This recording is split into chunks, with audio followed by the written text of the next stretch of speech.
Buenos días, mundo. La ciudad despierta. Suena el desayuno de la resistencia.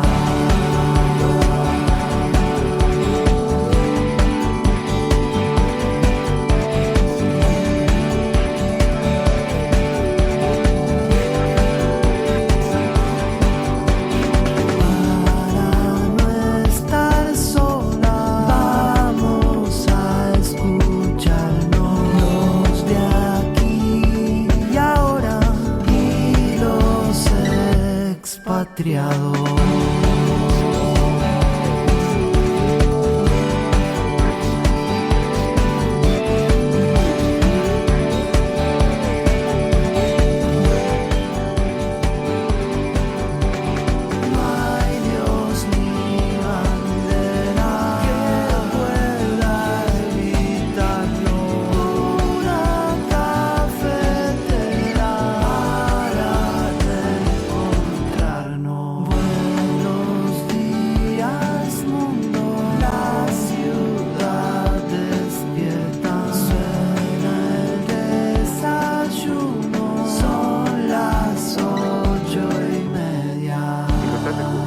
Eres la resistencia y no estás sola.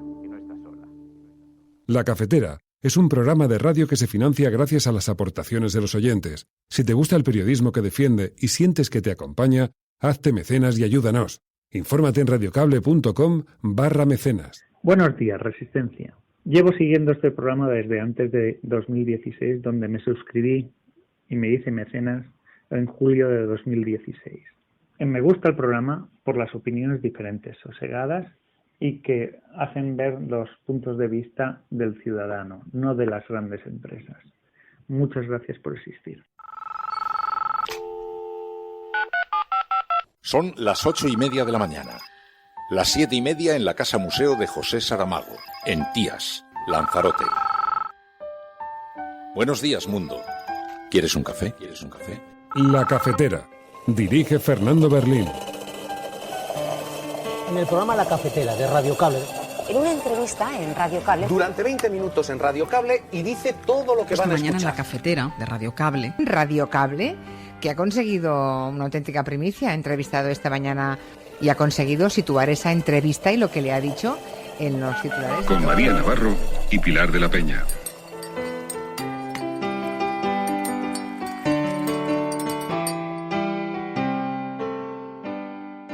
Yesterday marked the 1 year since the first COVID-19 vaccines were administered. We all believed and hoped that a year later we would be nearing the end of the pandemic. Instead, the death toll has more than tripled and the world remains in its grip.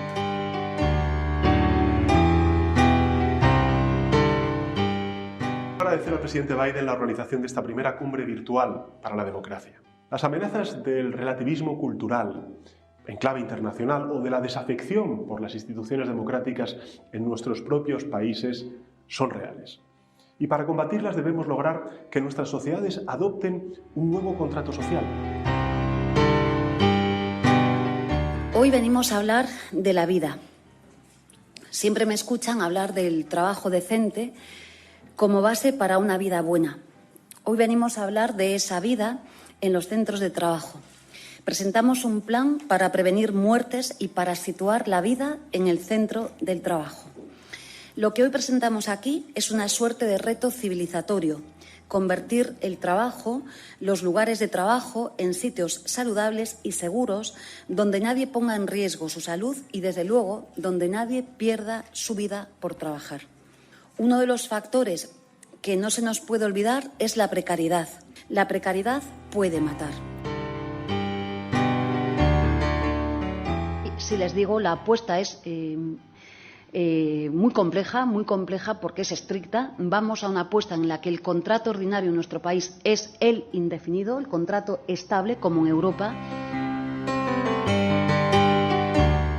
Les informo, con todo el respeto a sus señorías, que tengo la intención de no emitir contestación a sus preguntas y, por lo tanto, me acojo a mi derecho constitucional de no declarar.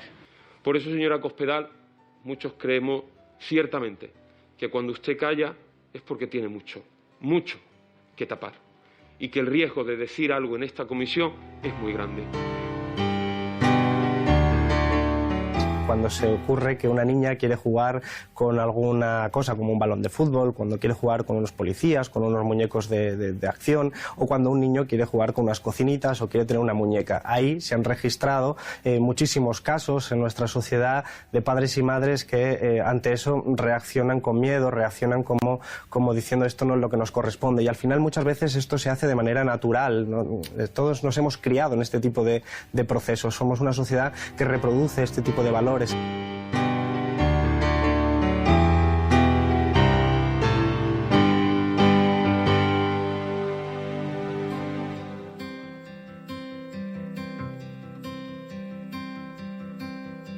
Darling, I know it's hard to let go.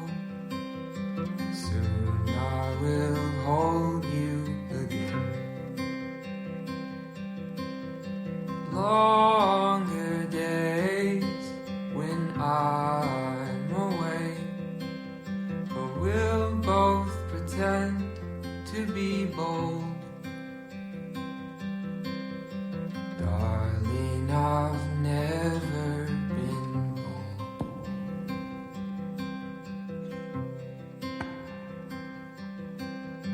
Flowers you brought my stomach in knots. You never seem to be scared. My heart's on pause. Muy buenos días, Resistencia. Bienvenidos y bienvenidas una mañana más aquí a La Cafetera. Hoy es 10 de diciembre de 2021 y nos levantamos con la noticia de que España entra en riesgo alto. El caso es que la incidencia acumulada a 14 días ha superado los 300 casos por 100.000 habitantes. Es verdad que no estamos igual que el año pasado, es verdad que gracias a la vacunación, que la vacuna salva vidas, pues afortunadamente no tenemos que lamentar tantas muertes, pero sigue habiendo muertos. Sanidad ha notificado 84 muertes y 26.412 contagios de COVID desde el martes. Pero además de estas víctimas, de estas 84 muertes, también hay que recordar que es importante frenar los contagios, ya no solamente por las personas que fallecen, que ya es un motivo importante, sino también por el impacto asistencial que tiene esto en la sanidad pública, que, como insistimos, ya está bastante perjudicada, ya está bastante resentida. Y a esto se suma el hecho, por ejemplo, de que no se hayan renovado los contratos COVID. Estamos hablando de un impacto asistencial que afecta no solamente a los pacientes COVID, sino también a otros pacientes, y el caso es que no hemos dejado que se descongestione la sanidad, que aún sigue saturada, que aún nos encontramos con largas listas de espera y con un riesgo alto también de que otras patologías tarden en ser diagnosticadas, lo que supone pues algo muy peligroso porque el tiempo de diagnóstico puede ser clave para salvar vidas. Pero también es verdad que, como hacemos en este programa, planteamos esta situación, esta grave situación, pero también insistimos en el poder que tenemos la ciudadanía, en el poder que tenemos los ciudadanos y las ciudadanas para revertir esto. Está en nuestra mano frenar los contagios. ¿Podemos hacerlo? Solo nosotros y nosotras podemos frenar esta ola. Y por esa confianza, por esa esperanza, insistimos en que sí podemos hacerlo, por nuestros seres queridos, por nuestros vecinos, en definitiva, por nuestra sociedad. Y también, ¿por qué no?, por nuestros sanitarios y nuestras sanitarias. Como decimos en este programa, podemos hacer que todo salga bien.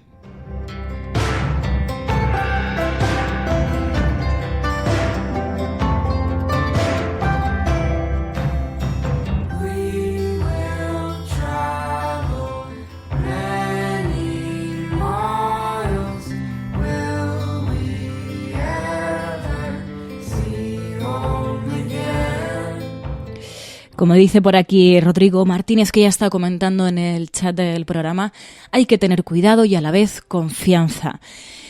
Creo que eso es clave. No tenemos que entrar en el derrotismo, porque eso implica no actuar, sino que tenemos que ser conscientes de la situación y actuar y entender el poder que tenemos como sociedad. Podemos revertir la situación. Así como nosotros podemos provocarla, podemos también revertirla, podemos frenar el virus, lo hemos demostrado en otras ocasiones, así que vamos a ello. Además, del asunto de la ola de contagios que se está viviendo, hay otros temas, y entre los principales temas del día también vamos a hablar de trabajo, de ese plan de choque contra los accidentes mortales que presentó ayer la ministra de Trabajo, Yolanda Díaz, también de esa cuenta atrás para la reforma laboral, para ese acuerdo para la reforma de la reforma laboral. De hecho, la ministra insistía en que hay que acabar con la temporalidad. Y el caso es que la ministra de Trabajo, Yolanda Díaz, ha sido también noticia porque el Papa Francisco la va a recibir el próximo sábado en el Vaticano.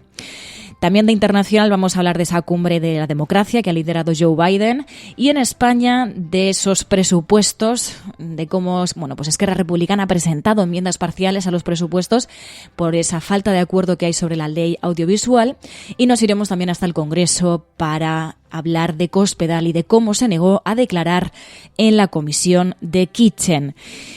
Y dejaremos algún hueco también para hablar de la polémica del día de ayer, de esa huelga de juguetes, que es la campaña que ha emprendido el Ministerio de Consumo contra los estereotipos de género que reproducen los juguetes, algo pues que debe estar en el centro, sobre todo en fechas navideñas como las que estamos viviendo. Y ojo, que hay datos que ya dijimos en su momento aquí en la cafetera, pero lo recordaremos, datos sobre estereotipos de género en el asunto de los juguetes. También recordar que cada viernes, además de todos estos asuntos de actualidad, vamos a hablar de la página internacional, de los asuntos más destacados en la página internacional con Pilar de la Peña, con Ana Pastor. En este caso hablaremos de Back North y terminaremos hablando de videojuegos con Iván Cerezo sobre News Games.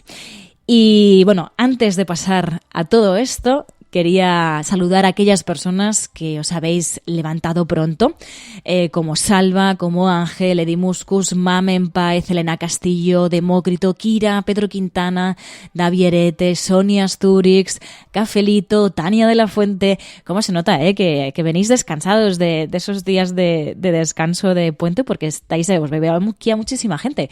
Muy buenos días a todos y a todas, y también pues a quienes estéis en la retaguardia, pues buenas tardes o buenas noches. Comenzamos.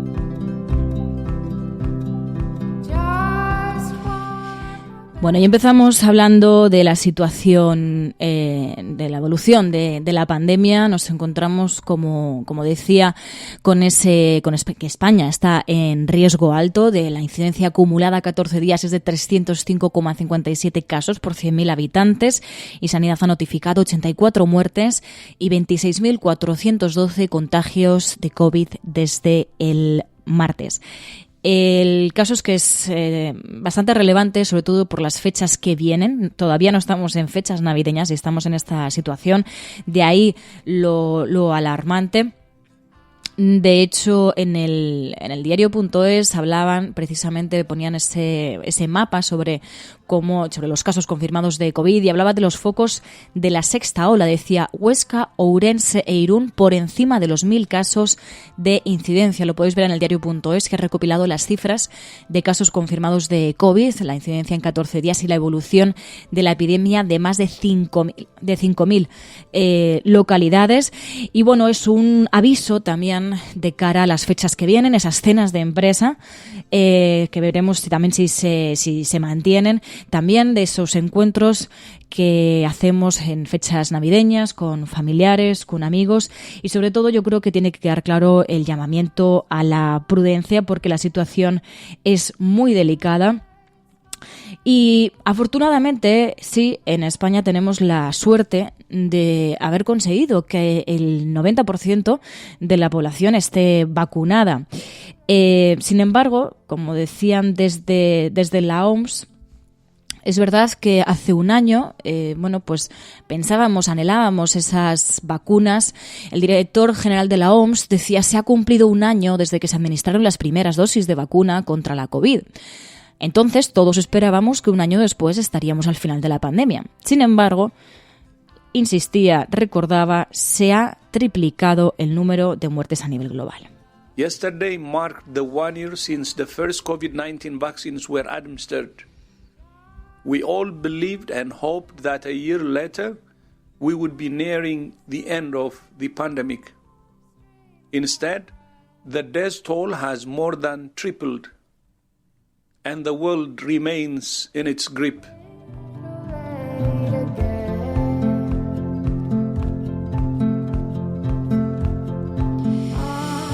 Bueno, y no solamente el propio efecto del virus en las vidas de las personas, sino, como insistimos, también el impacto que puede tener el hecho de que se disparen los contagios, de que la atención primaria esté todavía más saturada de lo que está ahora, que nos encontremos con todavía sean más largas las listas de espera de médicos especialistas para pedir cita en el médico especialista, y que entonces también se corra el riesgo de que pacientes que no necesariamente sean pacientes COVID, sino que sean de otras patologías, o futuros pacientes pues ni siquiera lleguen a ser diagnosticados con el tiempo que requeriría, por el hecho de que tengamos una sanidad saturada, y además una sanidad en la que no se van a renovar los contratos COVID, por lo que los propios sanitarios y sanitarias se han manifestado, y con los que deberíamos tener una mayor solidaridad y un mayor reconocimiento por todo el trabajo que llevan hecho en estos últimos años para salvar nuestras vidas. También decíamos, otro de los asuntos, Yolanda Díaz ayer en un acto contra los riesgos laborales. Era un acto que tenía el lema que era: arriesgar tu vida no es una opción. Y en este acto presentaron el plan de choque contra los accidentes mortales en el trabajo. Decían que las cifras hablan por sí solas, que de los más de 1.600.000 accidentes laborales registrados entre 2017 y 2019, 1.626 fueron mortales. Y decían, además de incidir en el descenso de la mortalidad, se espera que este plan también genere un impacto positivo en los accidentes graves. Es interesante porque muchas de vosotras y muchos de vosotros nos habéis insistido en numerosas ocasiones sobre la importancia de la siniestralidad laboral, de los accidentes laborales, que es algo que muchas veces pasa desapercibido. Y ayer se puso en la agenda política, y también lo ponemos nosotros en la agenda mediática, con este acto que lideraba Yolanda Díaz, en el que hablaba de los accidentes laborales. Hoy venimos a hablar de la vida. Siempre me escuchan hablar del trabajo decente como base para una vida buena. Hoy venimos a hablar de esa vida en los centros de trabajo. Presentamos un plan para prevenir muertes y para situar la vida en el centro del trabajo.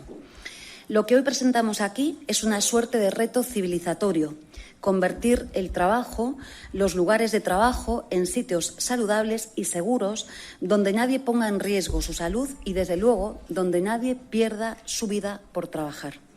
Uno de los factores que no se nos puede olvidar es la precariedad, una de las causas más importantes de siniestralidad laboral, según nos lo dicen todos los estudios académicos. El cambio continuo de trabajos, la falta de exigencias y la imposible cultura de prevención en plantillas en constante rotación, trabajos sin estabilidad y sin carreras profesionales ciertas. La precariedad puede matar. Acabar con ella es ganar en salud laboral. Y por eso, además de este plan, los trabajos en los que se afana ahora la mesa de diálogo social son decisivos también para garantizar el bienestar de las personas trabajadoras.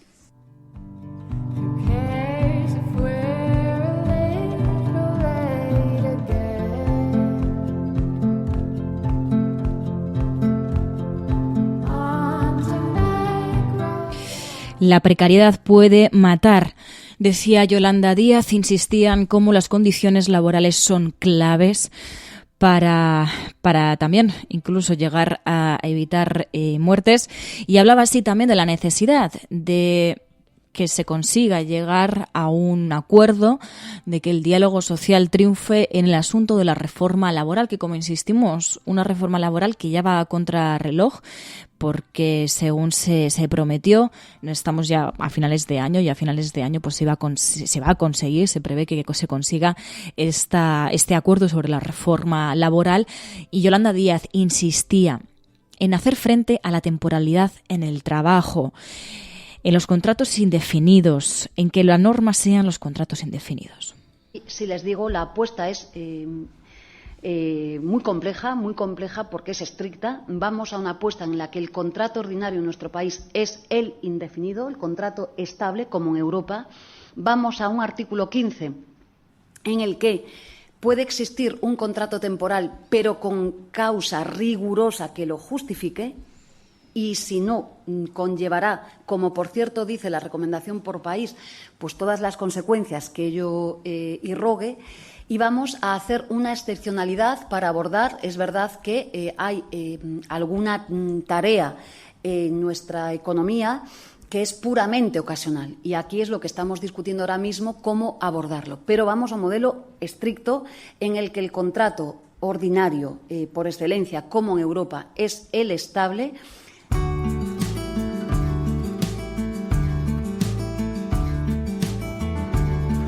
You want me to wake up,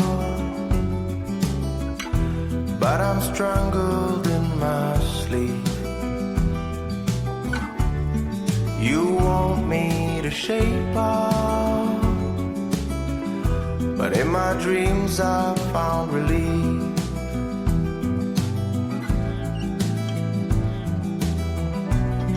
You want me to wake up, but I've been out for so long. Así escuchábamos a Yolanda Díaz, que, como recordamos, este sábado va a ser recibida por nada más y nada menos que el Papa. Así que veremos qué repercusión tiene esto, también qué enfoque se le da desde ciertos ámbitos políticos, qué recibimiento tiene este encuentro entre la llamada ministra comunista con el Papa Francisco.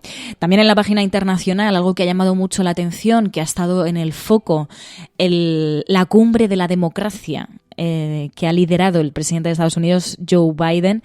Decía que la democracia no ocurre por casualidad y que renovar nuestra democracia, decía, requiere un trabajo constante. Here in the United States, we know as well as anyone that renewing our democracy and strengthening our democratic institutions requires constant effort. Luego también participó en esta cumbre el presidente de España, Pedro Sánchez, de manera virtual en esta cumbre de la democracia. Y él hacía alusión a algo que yo creo que también tiene algo de relación, ¿no?, con lo que comentaba Yolanda Díaz sobre el diálogo social, y él en concreto hablaba de un nuevo contrato social para hacer frente a las amenazas que están viviendo actualmente las democracias, combatir esa desinformación, ese descrédito que hay hacia las instituciones, y que eso pues también básicamente pues tiene que ser resolviendo los problemas que atañen a la ciudadanía. Agradecer al presidente Biden la organización de esta primera cumbre virtual para la democracia. Las amenazas del relativismo cultural en clave internacional o de la desafección por las instituciones democráticas en nuestros propios países son reales. Y para combatirlas debemos lograr que nuestras sociedades adopten un nuevo contrato social, trabajando principalmente en dos frentes. En primer lugar, luchando contra la desigualdad y la exclusión social. El aumento de la brecha entre ricos y pobres es uno de los factores que más afecta a la estabilidad política y más debilita nuestras democracias. Y en segundo lugar, necesitamos también fortalecer los mecanismos de diálogo social, de transparencia, de rendición de cuentas. Debemos restablecer la confianza y la credibilidad en las instituciones, luchando contra la desinformación a través de medidas de gobierno abierto que nos aproximen cada vez más a la ciudadanía.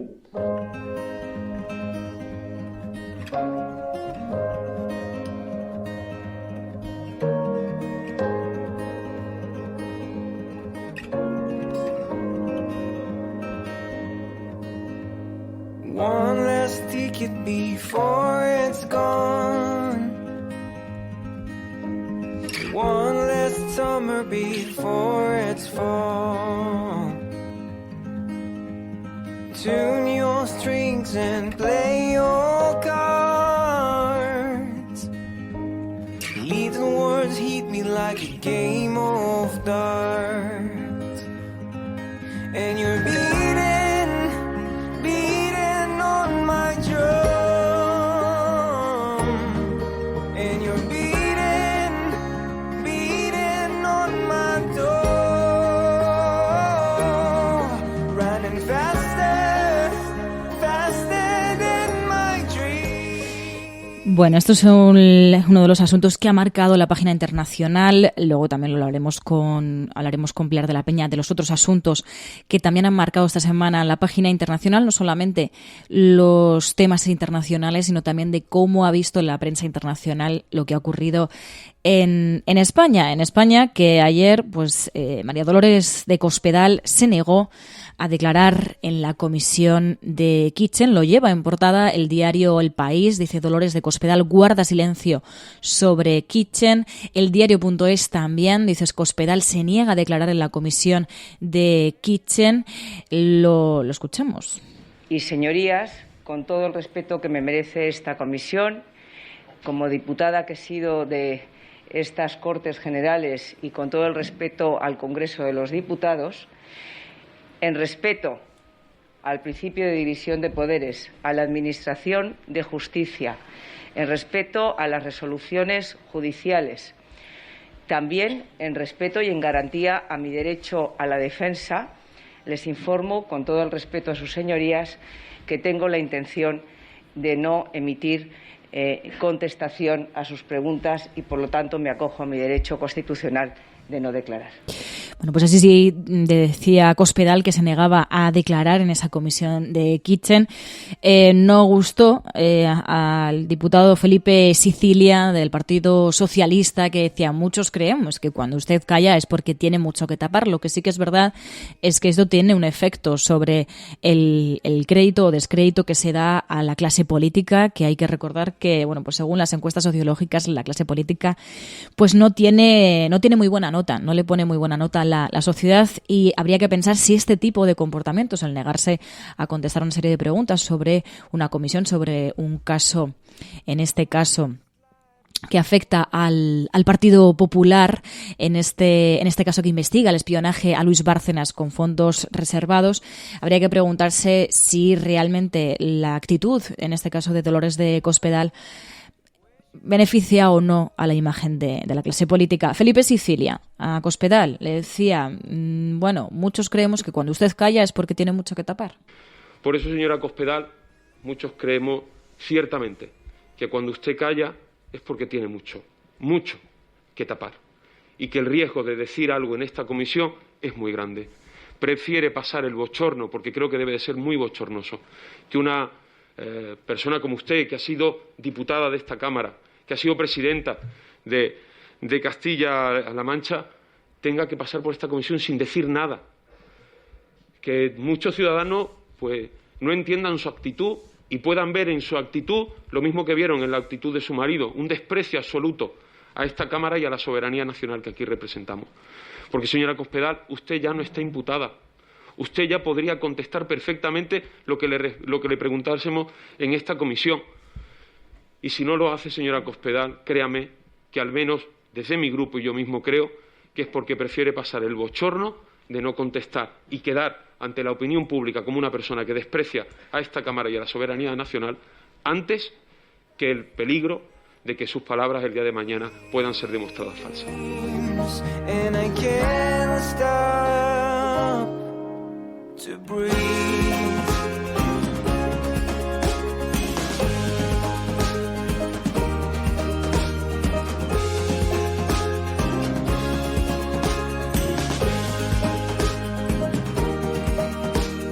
One last lie before the truth. One last. Esto en el Congreso de los Diputados ayer, pero mientras en el Senado se estaba hablando de los presupuestos. Como cuenta Público.es, Esquerra Republicana presentó enmiendas parciales a los presupuestos ante la falta de acuerdo con el Gobierno en la ley audiovisual. Decía, los presupuestos superan esos vetos, los vetos en el Senado, pero las enmiendas de Esquerra Republicana dificultan su tramitación. El diario El País también lo lleva y titula Esquerra Republicana complica el presupuesto para presionar por el catalán en Netflix, y el diario El Mundo pues lo interpreta de esta manera, diciendo que Esquerra Republicana presiona al Gobierno y enmienda los presupuestos en el Senado. El diario La Vanguardia dice Esquerra Republicana presiona al Ejecutivo por el catalán y enmienda los presupuestos en el Senado. Esto, como decíamos, en el Senado. Y bueno, pues sí que se prevé que salgan adelante estos presupuestos, pero bueno, ahora pues toca volver a ese diálogo con Esquerra Republicana, que insiste en que haya, bueno, pues ese acuerdo en cuanto a la ley audiovisual, y bueno, pues plantea una vez más esas negociaciones del Gobierno con sus socios. El caso es que también tenemos que irnos en este caso hasta la Asamblea de Madrid. Precisamente por algo que comentábamos hace unos días y que podría afectar no solamente a Madrid, sino a el conjunto de España si la ultraderecha sigue avanzando, sigue tocando poder, porque lo que prevé en la Asamblea de Madrid, como contamos, es que las leyes actuales LGTBI, las que protegen a este colectivo, ellos dicen que sean reformadas. Pero el caso es que la reforma que van a presentar es la reforma presentada por Vox, por el partido de ultraderecha, un partido que niega el propio colectivo LGTBI. Claro, en esto hay una trampa dialéctica, como vamos a escuchar ahora. Isabel Díaz Ayuso ayer negaba, decía que no se van a derogar las leyes LGTBI. Claro, lo que se va a hacer es dejar en manos de Vox, de la extrema derecha, la reforma de estas leyes, que básicamente consisten en que las leyes actuales se tumben, en que los derechos que se protegen a día de hoy queden en peligro, porque la reforma queda en manos de la ultraderecha. Será el próximo 16 de diciembre cuando Vox presente esa propuesta de reforma en la Asamblea de Madrid, y por eso el día 15 hay convocado una manifestación en Sol a las 7:30. Isabel Díaz Ayuso intentaba pues acallar el revuelo que se ha generado esta propuesta de reforma de Vox, que lo que hace es amenazar las leyes actuales LGTBI, que hay que decir, se aprobaron, son de la época de Cristina Cifuentes. Bueno, pues ahora escuchamos a Isabel Díaz Ayuso cómo intentaba, bueno, pues acallar el enfado que ha habido porque Vox vaya a presentar el próximo 16 de diciembre su propia reforma de las leyes LGTBI. Y ella decía, no se van a derogar las leyes LGTBI, no, vais a dejar en manos de la ultraderecha este tipo de reformas. No vamos a derogar ninguna ley LGTB. No van a tener motivos para ir a las pancartas como tanto les gustan. Dejen de colectivizar a homosexuales y transexuales, porque no vamos a derogar ninguna de estas leyes. Intenten ustedes aceptar que tengo mayoría parlamentaria para gobernar libremente. Esto decía Isabel Díaz Ayuso en la Asamblea de Madrid. Y escuchábamos también a Mónica García de Más Madrid, que hacía este discurso contra, decía, la mutilación de las leyes LGTBI, insistiendo, yo supongo que también en esa trampa dialéctica, ¿no? De, no, vais a decir que no se van a derogar, pero al final no van a quedar intactas las leyes actuales, sino que van a quedar en manos de la extrema derecha. En definitiva, lo que decía Mónica García es hacer un discurso contra esa mutilación, decía, de las leyes LGTBI, y también llamaba a la ciudadanía a asistir a la manifestación del próximo 15 de diciembre. Lo que está poniendo la diana son nuestros valores. Ya le digo, señora Ayuso, que con nuestros valores usted ha tocado hueso, porque la libertad no se puede ni mutilar ni derogar, porque la diversidad no se puede ni mutilar ni derogar, porque la igualdad no se puede ni mutilar ni derogar y porque el amor no se puede ni mutilar ni derogar. Así que le va a sorprender que no va a tener enfrente solamente a maricones, a lesbianas, a transexuales y bisexuales, va a tener enfrente a toda la ciudadanía madrileña, porque por encima de todo nos gusta ser, vivir y querer a quien nos dé la gana, donde nos dé la gana. Y desde aquí animamos a que el día 15 no falte ni un aliento en la manifestación para gritar alto y claro que las leyes siguen adelante, que las leyes han venido para quedarse, que las leyes no se negocian, no se mutilan y no se derogan, que las leyes se respetan y se cumplen, algo que debe ser revolucionario para usted.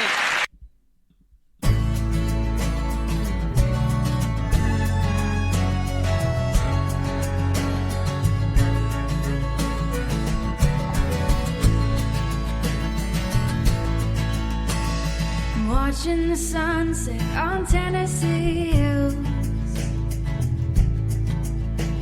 I wish I could capture it, I never will. 'Cause I'm not a painter, can't stay in the lines.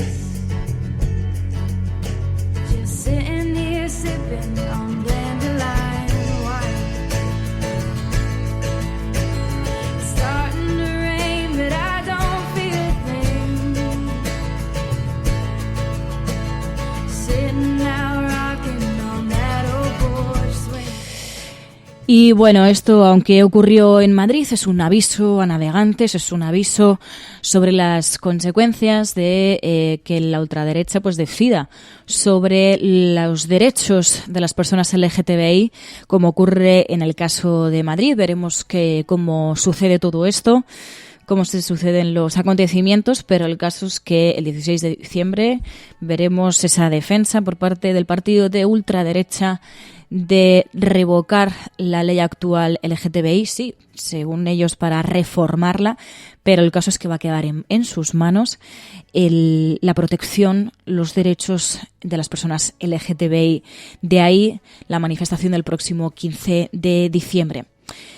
También sobre derechos, sobre la protección de colectivos vulnerables, hablaba Victoria Rosell, en este caso, sobre las mujeres, sobre violencia machista.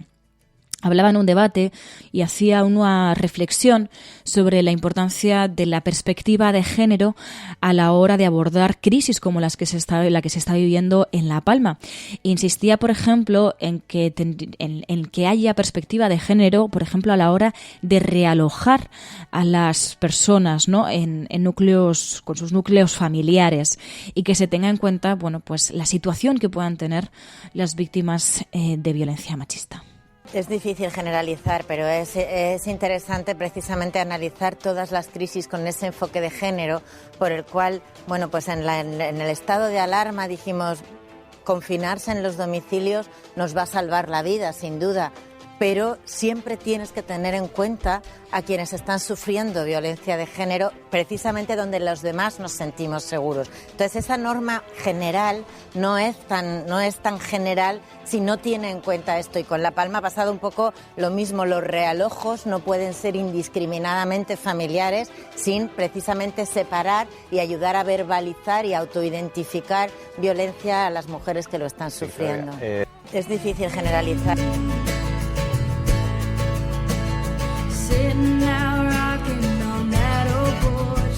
Hay criminales que proclaman tan campantes: la maté porque era mía.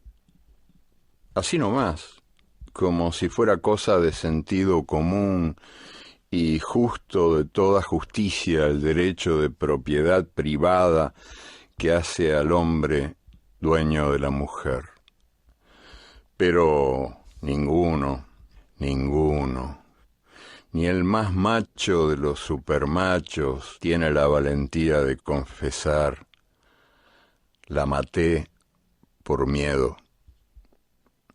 porque al fin y al cabo, el miedo de la mujer a la violencia del hombre es el espejo del miedo del hombre a la mujer sin miedo.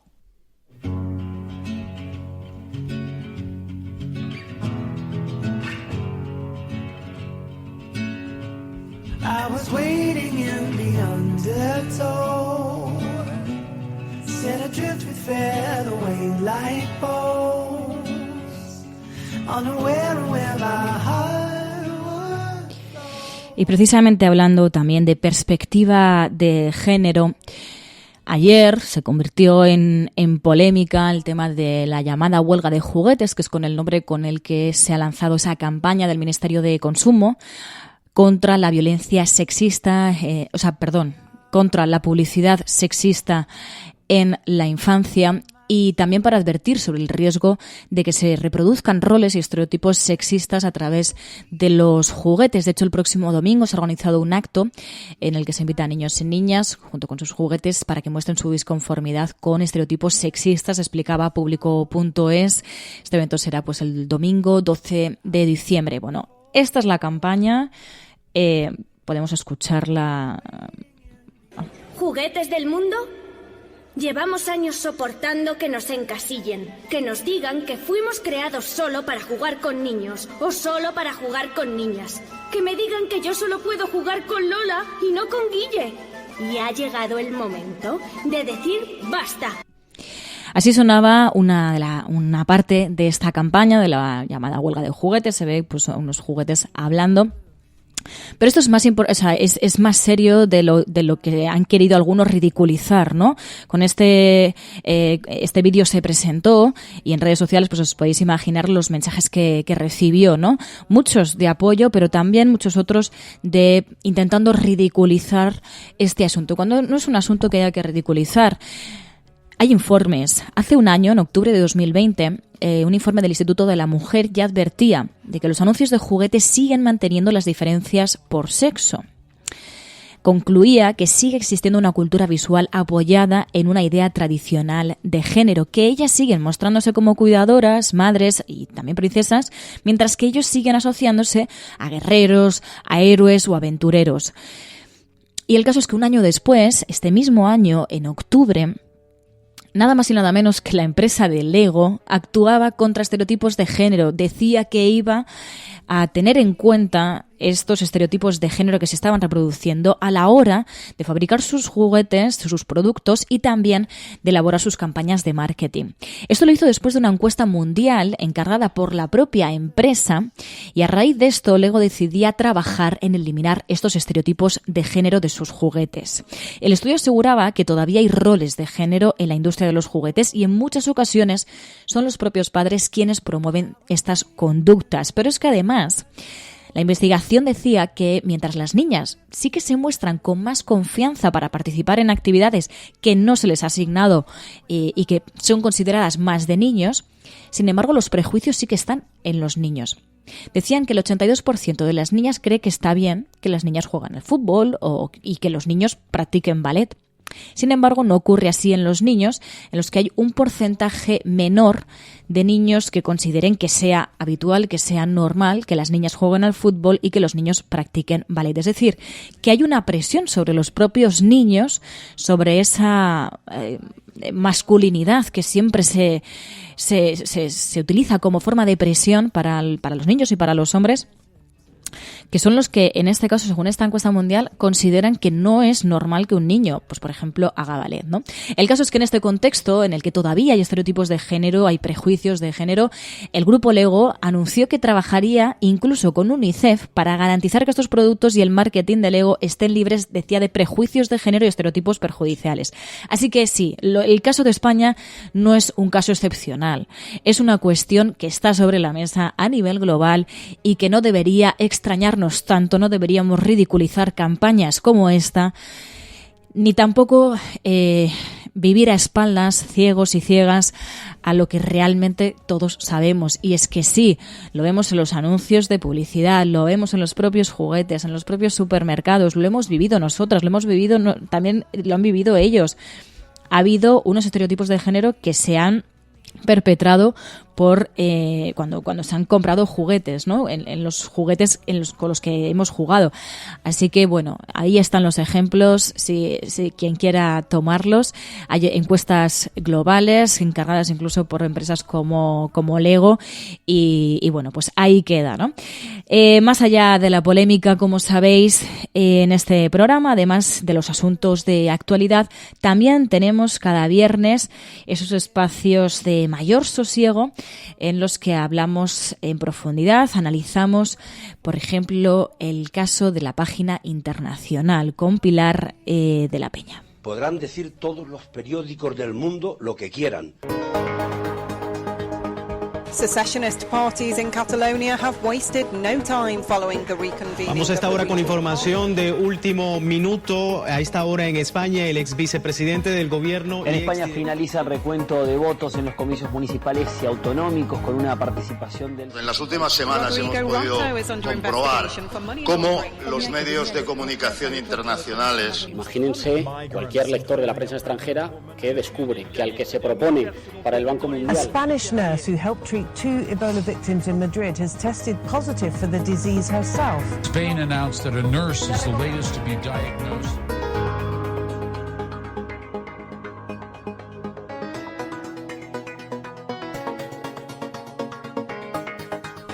Bueno, pues ya sabéis que los viernes hacemos un repaso, abrimos un capítulo para observar cómo nos mira el mundo, cómo proyecta la imagen de España, cómo se proyecta en el exterior gracias a la prensa internacional, y lo hacemos de la mano de Pilar de la Peña. Muy buenos días, Pilar. Hola, buenos días.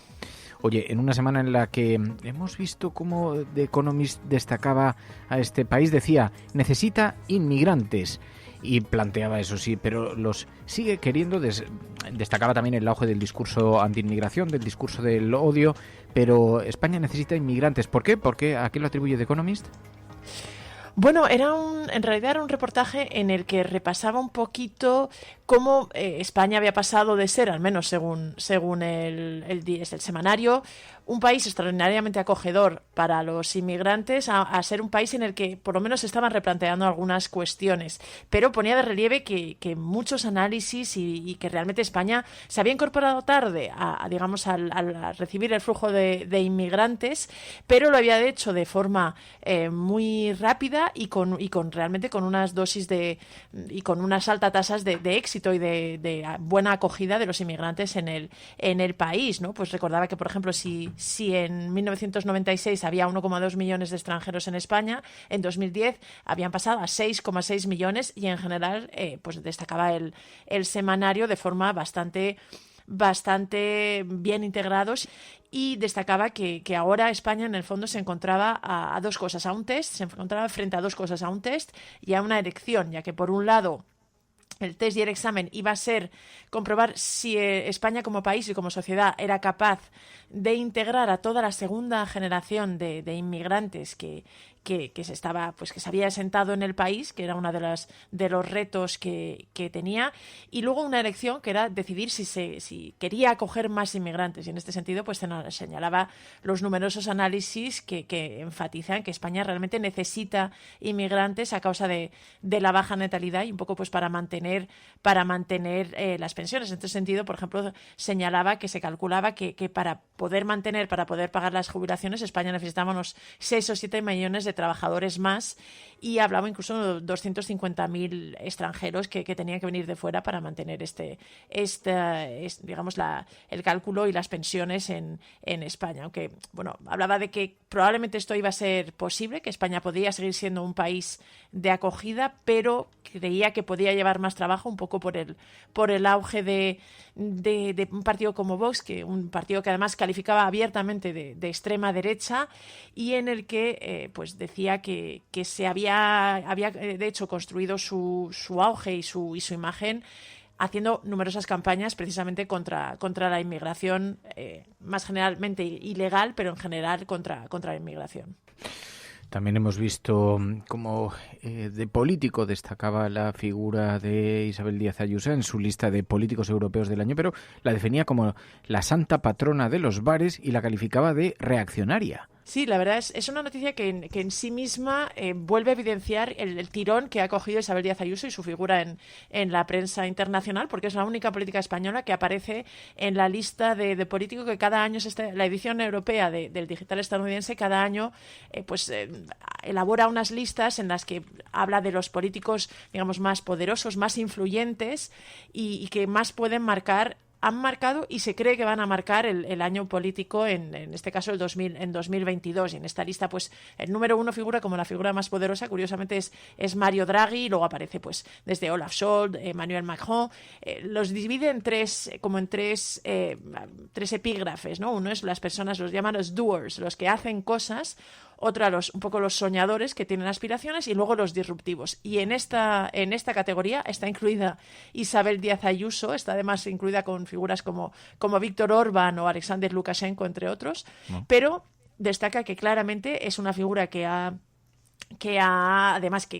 emergido no solo en la política madrileña, sino que sus ondas van mucho más allá de la política madrileña, y resalta además su reelección en el 4 de mayo, en las elecciones regionales del 4 de mayo. Explica que utilizando un tipo de retórica populista, pues que recuerda un poquito a la de Donald Trump, pero que se ha convertido en una figura, pues, bastante destacada del Partido Popular. Apunta que gobierna con el apoyo de la extrema derecha de Vox. Y luego explica que buena parte de su fama y digamos su ascendente político se ha construido gracias a su gestión de la pandemia, en la que sobre todo destacó por mantener abiertos los bares y los restaurantes. En esta cosa, por ello la definen, de hecho, en el titular algo así como la santa patrona de los bares. Y recuerda que también ha protagonizado algunas declaraciones bastante llamativas, como cuando ha insistido que la homofobia solo está en la cabeza de la derecha, o ha asegurado que nadie iba a morir por el cambio climático, y en este sentido de político la describe como reaccionaria sin complejas y con cierto color, ¿no? También el rey, claro, este juicio que se sigue en Londres por acoso contra el rey emérito Juan Carlos de Borbón. La prensa internacional se ha hecho eco de esta demanda de Corina en los tribunales, y destacando eso, que su defensa invoca inmunidad para no ser juzgado. Sí, la verdad es que es una noticia que ha tenido mucho eco en medios de todo el planeta, especialmente en los medios británicos, que lo han recogido de Telegraph, de Guardian, en general toda la prensa británica, pero también he encontrado referencias en Bloomberg, en Le Figaro, en la Libre Belgique, incluso en medios del South China Morning Post. En fin, es el hecho de que el rey Juan Carlos se enfrente a este caso, ¿no?, en que varios medios, pues, destacan que es acosado por una ex amante, de haberla espiado, amenazado y en general, pues, de haber tenido un comportamiento pues bastante duro en su contra, pues, que ha sido presentado este caso en un tribunal británico y que se ha celebrado una primera audiencia, es lo que destacan numerosos medios de todo el planeta. Y además de detallar, pues, un poco las acusaciones y lo que se está dilucidando en este juicio, ponen de relieve que la defensa del exmonarca español, pues, ha invocado su inmunidad. Algunos medios, como The Telegraph, de hecho, resaltaba e ironizaba con que han recurrido a un tratado de hace 300 años, que fue precisamente el que reconoció a Gibraltar como territorio británico, para reivindicar esta inmunidad, y que además Juan Carlos insiste en que sigue formando parte de la familia real y que eso le confiere cierta inmunidad. Bloomberg también apuntaba que intenta luchar y defender esta inmunidad, a pesar de que ya le define como el abdicado rey español, y resalta que además, pues, lleva varios años sumido en diversos escándalos. Y bueno, en general los medios internacionales sí destacan este juicio, explican que habrá que ver qué sucede qué va a decidir el Alto Tribunal de Londres, que está examinando este caso, pero que, bueno, Juan Carlos de momento ha aducido a la inmunidad, pero el caso está abierto y podría al final suponer la apertura de un juicio contra el monarca por estas acusaciones. Oye, ¿qué es este artículo en el Fígaro que hablaba de la penuria en España de brazos? Una penuria inédita de brazos, a pesar del alto paro, que faltan camareros, que faltan obreros, decía. Sí, esto es un artículo que ha aparecido estos días en el diario francés, en Le Figaro, que es de su corresponsal, Mathieu de Taillac, que lo hemos tenido aquí en la cafetera varias veces, y ponía el foco sobre esta especie de no de gran renuncia como lo que hemos hablado, pero sí un problema que estaba pues afectando sobre todo a dos sectores tan importantes de la economía española como la restauración y la construcción, ¿no? El artículo destacaba esto, que a pesar de que el paro sigue siendo elevado en España, es verdad que destacaba que había bajado, pero hablaba de una tasa de paro del 14,5%, que está entre las más altas de Europa, pues hay numerosos negocios y numerosos, sobre todo, bares y incluso empresas de construcción que aseguran que tienen problemas para encontrar personal, ¿no? El subtítulo algo así como España busca camareros y obreros, porque destacaba el reportaje que varias empresas habían explicado cómo pues llevaban bastante tiempo buscando personal y no estaban consiguiendo encontrar trabajadores, ¿no? Enfatizaba que en un país como España se daba esta paradoja, ¿no? Que hay un paro del 14%, pero hay cerca de 300.000 puestos de trabajo sin cubrir.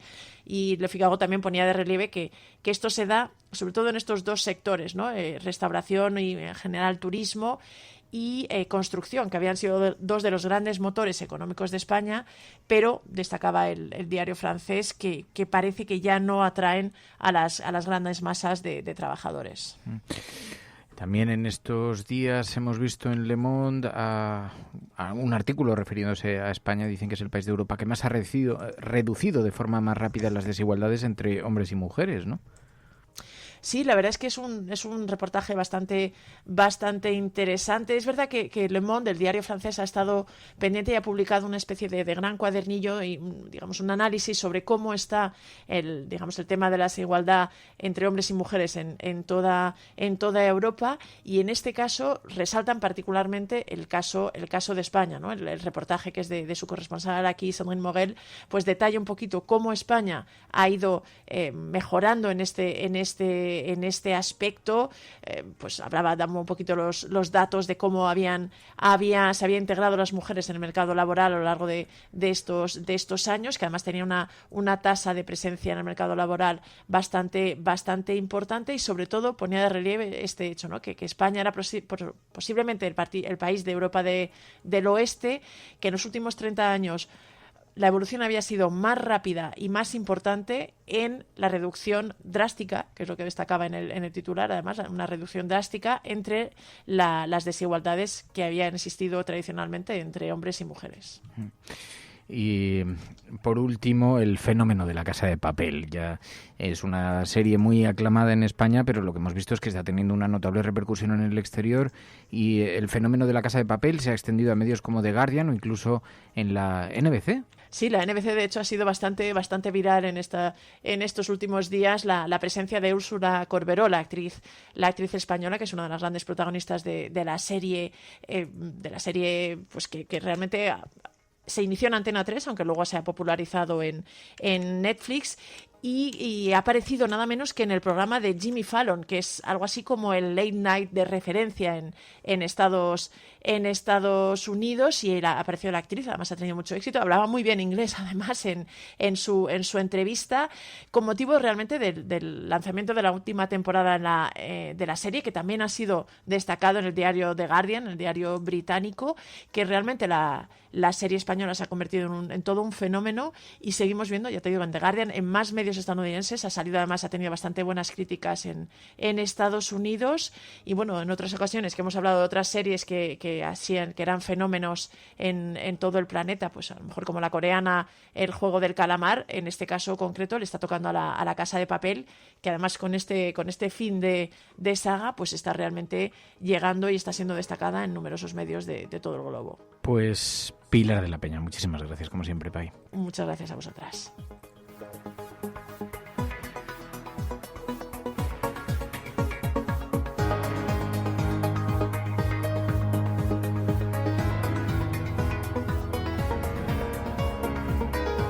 La Cafetera y Neutral presentan plata o plomo. El mundo en series. En el Juego de Tronos, o ganas o mueres. Con Fernando Berlín y Ana Pastor. ¿Sabes dónde estás? Es una radio pirata. De la zona neutral. Nos recuerda un poco por qué luchamos. La noche es oscura y alberga horrores. La noche es oscura y alberga horrores. Nada cambia de golpe. Si estuvieras en una bañera que se calienta poco a poco, morirías hervida sin darte cuenta. Plata o plomo, el mundo a través de las series, de las películas, de los documentales con Ana Pastor, Neutral. Ana Pastor, muy buenos días. Muy buenos días. Hoy con una propuesta, tiene algo de polémica porque lo ha enarbolado quien la ha enarbolado, la ha recomendado quien la ha recomendado, Marine Le Pen, porque cree que representa unos ciertos valores, pero que es una película que nos ayuda a comprender un poco mejor el fenómeno de la inmigración cuando colisiona con la convivencia en algunos barrios y cómo algunas zonas de Francia lo asumen, ¿no? Lo acogen. Pero no sé de dónde procede tu recomendación, porque invita a reflexionar, pero también, claro, viniendo recomendada como venía. Bueno, viene por un lado de que es la película del año en Francia de alguna manera, eso por un lado. Dos, el hecho de que Le Pen ha intentado hacer suya la tesis fundamental de la película es una trampa muy típica de alguien como Le Pen. Y luego es que hay un debate muy interesante en torno a la idea central, como digo, de la película, si lo que hace es un retrato realista de algunos barrios de Francia, en concreto de Marsella, o realmente, como dice Le Pen, es un retrato realista que los medios, a ver si te suena esto, no muestran en realidad lo que te ocultan los medios, ¿no? Entonces, bueno, digamos que ha intentado hacer suya la tesis del director, es la historia de un grupo de policías, se llama BAC Nord, y bueno, BAC es porque es brigada anticriminal y Nord es la zona concreta en la que ellos patrullan dentro de ese barrio de Marsella. Y bueno, básicamente es una historia real, aunque está ficcionada en parte. Es una historia real porque en 2012 un grupo de policías fueron acusados de participar de narcotráfico dentro de una operación que ellos estaban llevando a cabo también contra el narcotráfico. Como digo, hay una parte ficcionada, pero sí que está basada en hecho, que fue noticia y que, bueno, de hecho, en esta película que se puede ver en Netflix, se puede ver incluso a alguien tan conocido como alguien que se postuló a la alcaldía de Barcelona, que fue ministro, como recordarás, con el propio gobierno socialista, que es Manuel Valls, que era ministro, y que aparece una parte en la película en unas declaraciones que hacía en aquel entonces, es de archivo, no es que él aparezca como actor. BAC Nord, año 2012, los distritos del norte de Marsella ostentan un triste récord, son el área con la tasa de criminalidad más alta de Francia y 3 agentes de esta brigada anticrimen que trabaja sobre el terreno buscan mejorar sus resultados y tienen que adaptar sus métodos, a veces cruzando difusas líneas rojas, dice la sinopsis de esta película, en fin, Affinity. Para proteger su barrio son capaces de matar. Ahora ellos son la... Es la jungla. Llevo 20 años de profesión. ¿Crees que estás en el lado bueno? ¡Yo tengo una familia! No sabes lo que pasamos ahí. No conoces esos barrios. Nunca has puesto un pie ahí. Lo que está es muy valorado también el ritmo, la estructura como película en materia cinematográfica, un ritmo muy trepidante, la gente ha valorado mucho esto, términos en acción y adrenalina, cumple con creces, cine europeo, pero que tiene este color así de la acción del mejor cine anglosajón, decían, ¿te parece? Sí, es verdad que el ritmo es brutal. Fíjate que con todas las distancias y con muchísimos matices que se pueden poner, me ha recordado algunos momentos a la escena inicial de Antidisturbios, de la serie de Sorogoyen, pero claro, visto con muchos matices.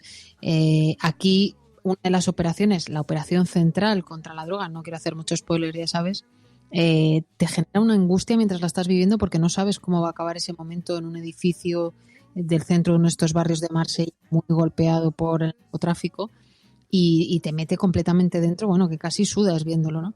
Y creo que eso es un éxito de la narración de Jiménez, del director.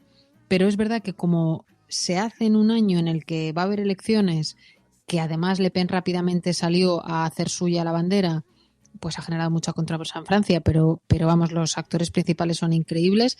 El director cuenta que se reunió con los 3 agentes que en su día, en la historia real, estuvieron acusados de narcotráfico. Y en el fondo lo que te viene a decir es el fin justifica los medios. En el momento en el que tú tienes que tomar una decisión con muchos ingredientes alrededor, digamos, es una decisión ética, es una decisión legal, es ambas cosas. Y si eres un policía, ¿cómo cambia todo eso, no?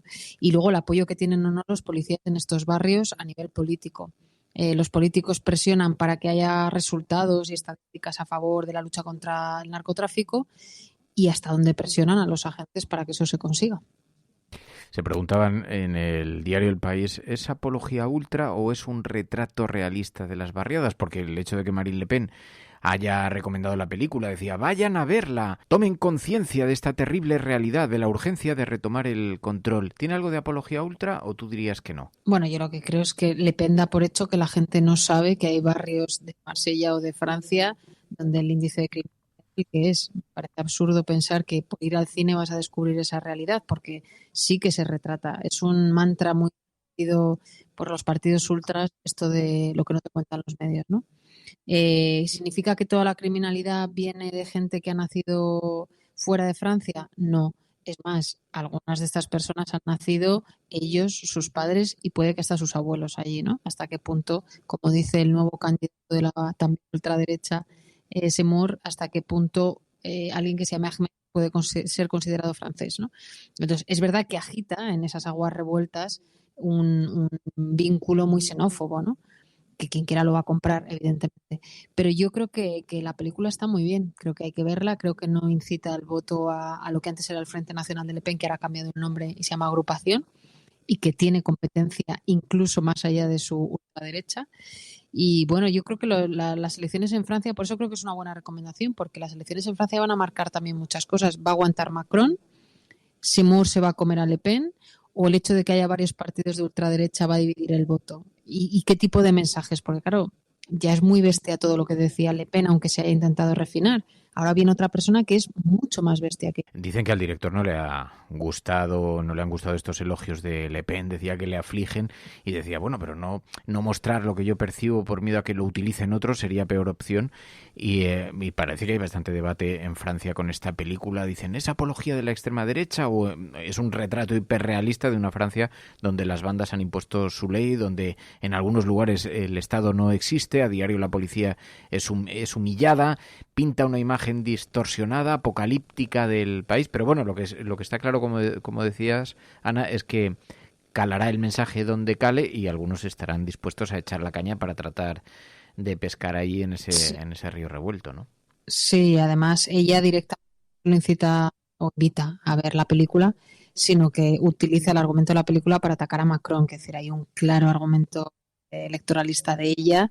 Insisto que lo que retrata, muchos franceses seguro que lo conocen, lo viven y lo tienen cerca. Uno de los barrios de la película, que insisto es Marsella, ¿no? El retrato que hace es el barrio donde nació, por ejemplo, Zinedine Zidane, que bueno, muchas veces se ha contado cómo es esa zona de Francia, ¿no? Pero yo creo que es un debate interesante para la gente de la resistencia verla. Y esas dos opciones que tú planteas de apología ultra, apología racista o no, o un debate que plantea, también habla de corrupción dentro de la policía, y los policías son todos muy franceses si seguimos un poco la línea de Le Pen. Decía Marc Bassets en El País, no, Marsella no es una zona de guerra, tiene problemas graves que arrastra, pero es verdad que, claro, tocar esas fibras tan sensibles y además en el marco electoral donde la extrema derecha está despegando, fíjate la paradoja que se puede dar, que el cine contribuya a crear un clima cultural o un contexto, una fotografía, un marco cultural que puede tener consecuencias después electorales, ¿no? Y todo eso, pues los expertos, los sociólogos dicen, no, cuidado porque se está tocando en un territorio minado. Pero fíjate si es tramposo el argumento de Le Pen, la pone como ejemplo del gran descubrimiento o de quitarnos la venda de lo que no se cuenta de Francia, y mucha gente ha hecho la comparación de esta película con una miniserie que hay que se llama Los Miserables, que es de 2019, no tiene que ver con Los Miserables clásica, que un poco también retrata de alguna manera todo esto, ¿no? De la diversidad, si lo quieres decir positivo, o de la criminalidad / xenofobia, si lo quieres hablar de otra manera. Claro que hay datos, claro que se pueden debatir, pero que no es la primera vez que esto se retrata, y mucho menos en la cultura francesa, ¿no? Bueno, a nadie le puede sorprender ya una película de acción, una película policial y una película además que sea violenta, habida cuenta de lo que estamos viendo cada día en el cine. Ana Pastor, Neutral, pues muchas gracias por la recomendación. Muchas gracias a ti. La Cafetera es un programa de radio que se financia gracias a las aportaciones de los oyentes. Si te gusta el periodismo que defiende y sientes que te acompaña, hazte mecenas y ayúdanos. Infórmate en radiocable.com/mecenas.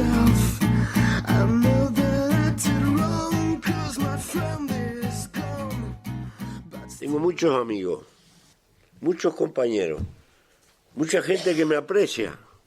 Pero si mi corazón no anda, preciso un cardiólogo. Eso me lo da la sociedad. Y si mi auto se para en una esquina, preciso un mecánico. Y eso me lo da la sociedad. Y preciso zapatos. Y si no estuviera eso, andaríamos como un cuero. Seríamos una criatura insignificante. Porque fue la sociedad que nos creó el instinto. Eso de pertenecer a una grey, aprender a cooperar entre nosotros y enfrentar las dificultades. Y esto es la construcción de la civilización.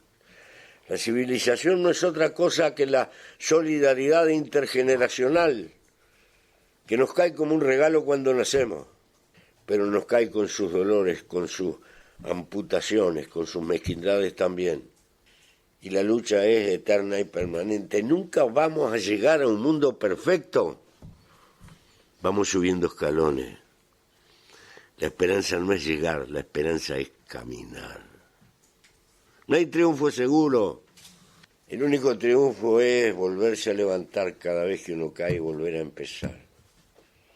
¿Por qué? Porque al fin y al cabo, el primer valor es la vida. Y el único milagro que hay arriba de la tierra es haber nacido.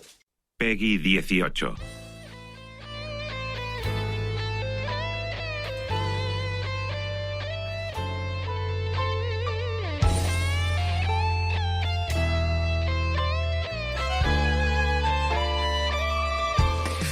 Bueno, y la página en la cafetera para hablar de videojuegos, ya sabéis que este año lo estamos afrontando además de una forma muy colaborativa, de la mano de los oyentes que nos van proponiendo temas a través del grupo de Discord, nos van haciendo propuestas o sugerencias de algunos videojuegos o simplemente pues nos van explicando algo sobre este sector tan importante ahora en la industria del entretenimiento.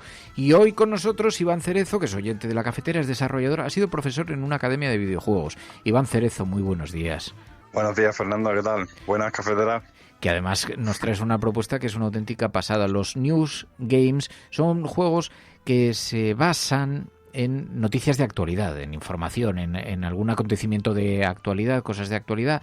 En ocasiones tienen un objetivo político, crítico, en otras ocasiones simplemente es un juego de entretenimiento, pero hay algunos, hay un montón de ellos, ¿no? Forman más parte, entiendo, de la industria independiente, ¿no? ¿O los hay también de triples A de este tipo? No, claro, ten en cuenta que este tipo de juegos en realidad tienen una vida súper corta y es muy difícil rentabilizarlo porque son juegos eso de actualidad, se hacen viejos muy pronto y tienes un tiempo de desarrollo que una industria AAA o unos indies que no estén específicamente enfocados a esto no tienen para desarrollarlo. Entonces sí que es una parcela de la industria bastante... Bueno, igual ni siquiera forma parte de la industria porque es muy difícil ganar dinero con eso. Entonces es bastante nicho y luego tampoco mueve mucha cantidad de jugadores y tal. Y aún así es súper interesante porque es como la forma de entender realmente los videojuegos como un medio de comunicación hasta el punto de que transmiten noticias de actualidad. Claro, algunos además envían una imagen crítica sobre los acontecimientos. Ha habido algunos que han sido más o menos conocidos. Hay una primera propuesta que nos hacía Iván para comentar, que es el caso de September 12, a Toy World. Este fue bastante conocido en el año 2010. ¿Está detrás Gonzalo Frasca? ¿Es posible? Sí, exacto. Este hombre es un crítico del desarrollo, también desarrollador y diseñador de videojuegos. Se mueve mucho por la academia, o sea, por universidades y tal. Y en esta propuesta que hizo, básicamente lo que se trataba era de hablar sobre un tema que igual ya no era tan novedoso, porque bueno, en 2010 los atentados ya hacía mucho tiempo que habían pasado, pero sí que fue importante respecto a la perspectiva de las consecuencias del 11S, ¿no? Cómo Estados Unidos fue a Afganistán a montar una guerra allí, y el juego lo que te viene a decir básicamente es que lo mejor en estos casos es no jugar a la guerra, porque si vas allí a tomar represalias aumenta la típica escalada de violencia que todo el mundo conocemos, ¿no? Entonces, sí, esto está muy guay. Es una herramienta. Sí, son como tiendas de campaña en un desierto, tú vas bombardeando, pero por cada muerto que consigues aparecen 2 o 3 damnificados que luchan contra ti. Familiares, exacto. O sea, que los daños colaterales en realidad... Y la metáfora final del juego es esa. Hay guerras que es mejor no librar porque no tienen ningún objetivo y lo que se persigue pues no lo consiguen.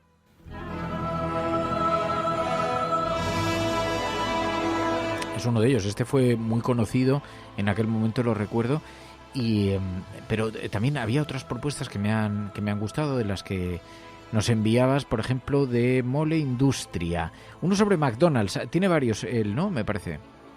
Sí, tiene como en su página web tiene como 20 o 30 jueguillos, y cada uno pues una crítica a la sociedad actual, ¿no? Este de McDonald's en concreto va de la deforestación de McDonald's para temas de plantación de sus propios productos, la sobreexplotación del medio y tal. O sea que es un punto de vista ecologista y anticapitalista que básicamente puede resumir bastante la perspectiva de Mole Industria en general, ¿no? Son bastante antifascistas, anticapitalistas y bastante materialistas también. Sí, o sea que los juegos se convierten en una auténtica crítica. Veo que tienes que cultivar, pero vas destruyendo el medio ambiente, luego vas haciendo las fábricas de carne, pero tienes que ir matando a las vacas y quemándolas vivas, y entonces contamina. Y va contaminando, y entonces te va enseñando cuál es el proceso de la creación de una hamburguesa, pero a la vez con una profunda crítica, a pesar de que es un videojuego con muñequitos y que estás jugando. Claro, estos juegos me da la impresión de que son bastante útiles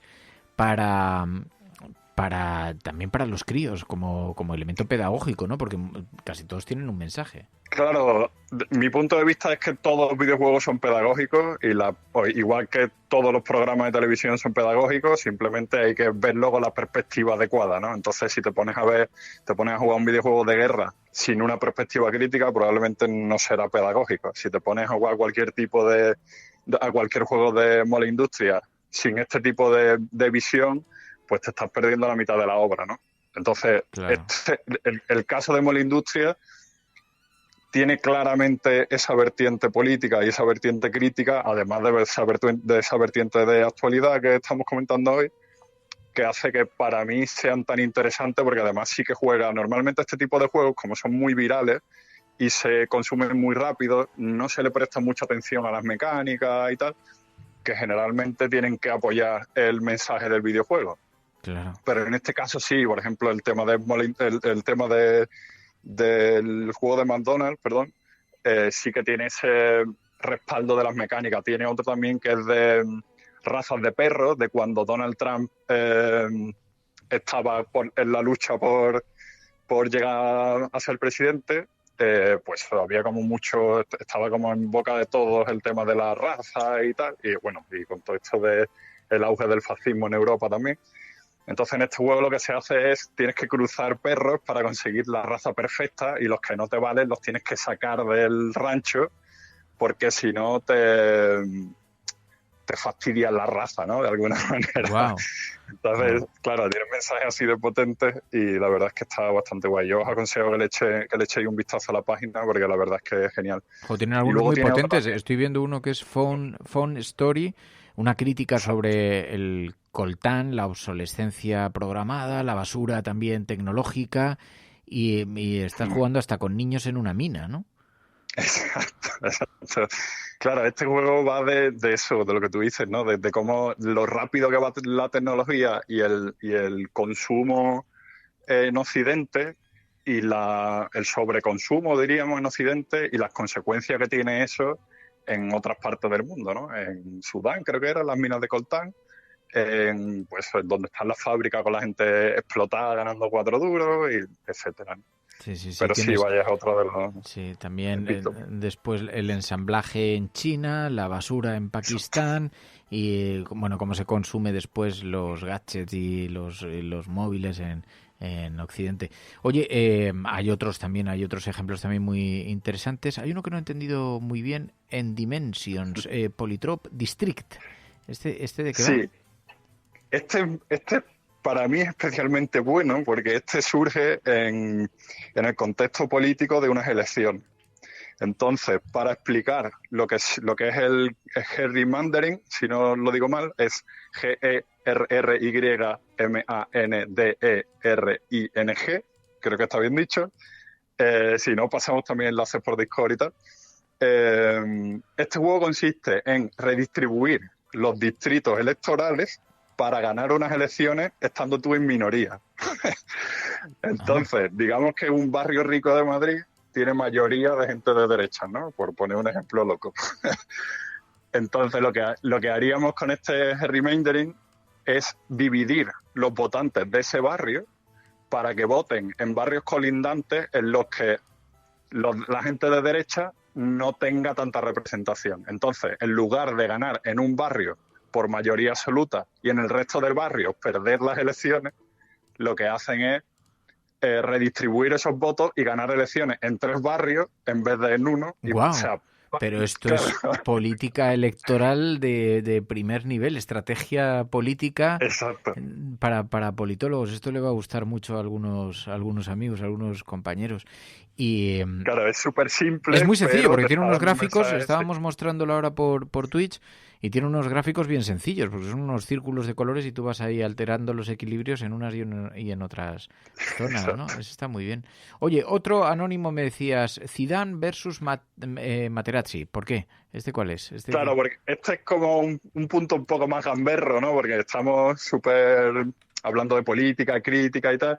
Y claro, estamos hablando en general de news games. Los news games son, como decíamos, de actualidad, no tienen por qué ser tan concienzudos, tan sesudos, ni tan trabajados. Simplemente, pues en este caso concretamente de Zidane contra Materazzi, es este cabezazo que Zidane dio en un mundial que se le cruzaron los cables. Y el juego consiste en darle cabezazo a la gente, sí, como puedes comprobar. Sí, estábamos escuchando, siento haberlo puesto tan alto, estábamos escuchando el sonido de fondo, ese era el videojuego y entonces básicamente consiste en ir dando cabezazos a los jugadores hasta que te expulsan del campo. No se me da muy bien pero está, sí, bueno, es una forma de crítica también, ¿no? Claro, bueno, yo creo que en este caso igual la crítica es un poco más, no sé, más sucinta, menos obvia o menos tal.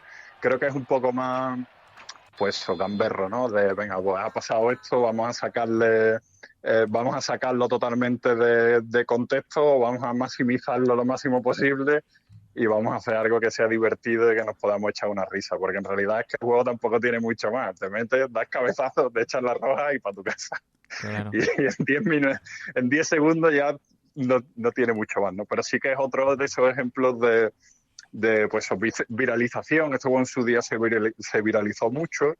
Es un evento de actualidad que ya con los años pues seguramente mucha gente ni se acuerda de eso.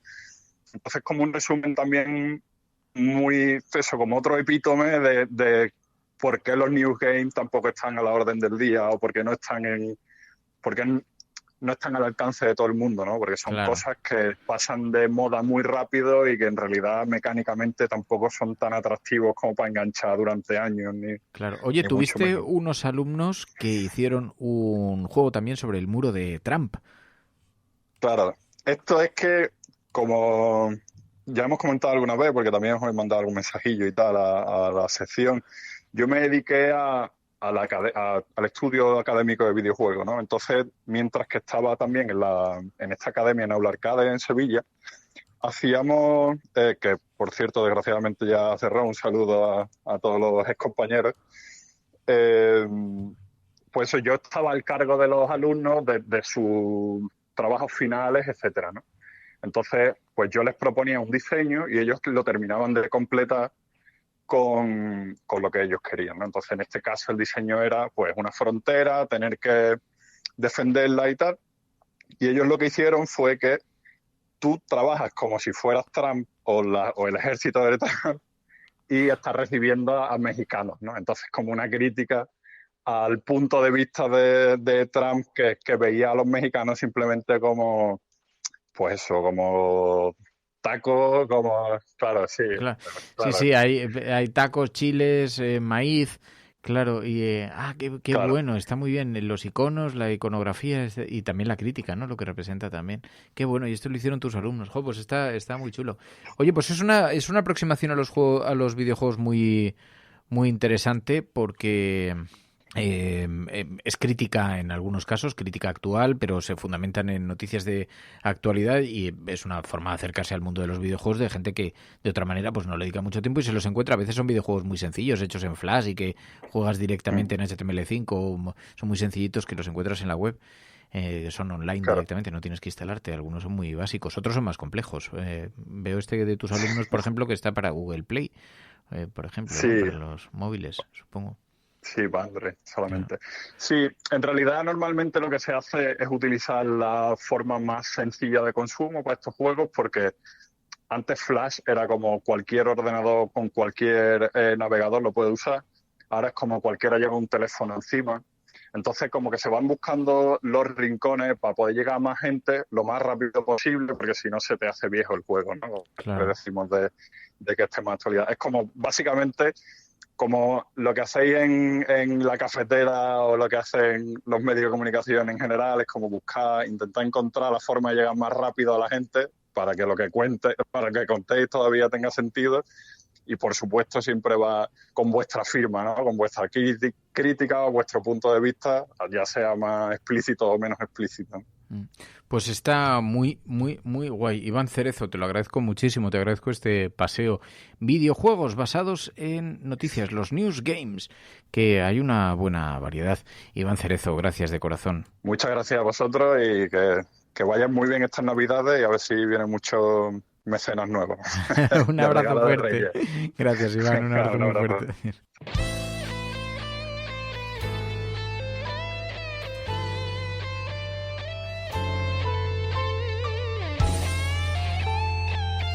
La Cafetera es un programa de radio que se financia gracias a las aportaciones de los oyentes. Si te gusta el periodismo que defiende y sientes que te acompaña, hazte mecenas y ayúdanos.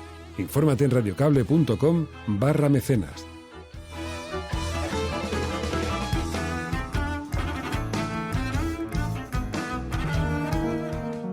Es algo que todos sabemos de algún modo, pero que puede que nadie te haya explicado nunca. Si tú a tu hijo antes de una carrera le dices, te vas a caer, tú no vales para esto, ese niño se va a caer.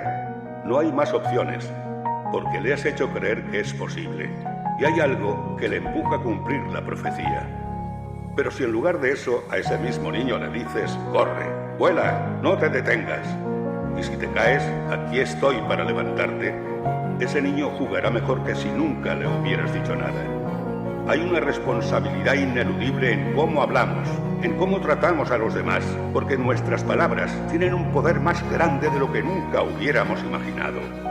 Cada día tienes la opción de cortar las alas de los demás hablando del miedo y de la incertidumbre.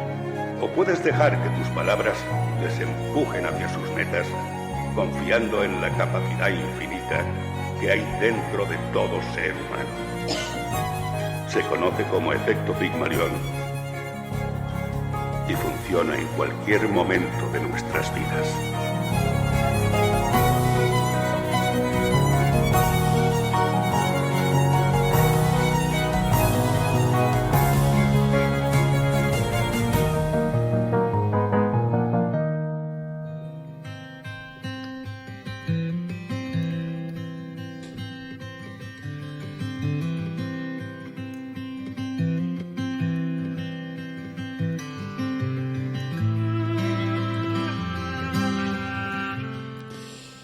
Bueno, pues hasta aquí el programa de hoy. Hemos hablado de cosas muy interesantes, además lo comentabais por el chat, de todo lo que ha contado Iván Cerezo, de estos videojuegos basados en noticias, y creo que también eso es lo bueno de esta comunidad cafetera, ¿no? Que nos descubrimos cosas que no conocíamos y que, bueno, pues juntamos conocimientos Y también, un poco en relación a ese efecto Pigmalión que escuchábamos antes, pues no solamente juntamos conocimientos, sino que también nos damos compañía y también pues seguimos creyendo en que sí, hay un futuro de progreso ahí delante, que las cosas pueden cambiar, que las cosas pueden ir bien, pueden salir bien, y que solo depende de nosotros y de nosotras, de nuestra fuerza, de nuestra energía, de nuestro compromiso, de nuestra responsabilidad, de tantas y tantas cosas que creo que en este programa pues al menos intentamos llevarlas a cabo. Y nada, quería daros las gracias un viernes más, una semana más, por seguir aquí apoyando este proyecto y bueno, que tengáis un buen fin de semana, que es posible pasarlo bien con responsabilidad y bueno, siendo conscientes también de la situación que se está viviendo, que es una situación grave, pero no significa que no se pueda revertir, no significa que no podamos cambiar esta situación a mejor, con esa esperanza, pero sobre todo con esperanza y con acción. Así que bueno, os animo a que lo paséis muy bien este fin de semana, que disfrutéis con quienes queráis y nos escuchamos el lunes. Así que muchísimas, muchísimas gracias. Y recordad, si estáis escuchando esto, no estáis solas. Buenos días, buenas tardes o muy buenas noches.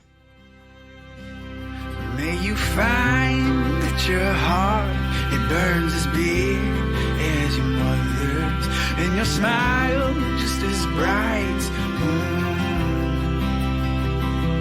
Remember grace when you fall. La Cafetera es un programa de radio que se financia gracias a las aportaciones de los oyentes. Si te gusta el periodismo que defiende y sientes que te acompaña, hazte mecenas y ayúdanos. Infórmate en radiocable.com/mecenas.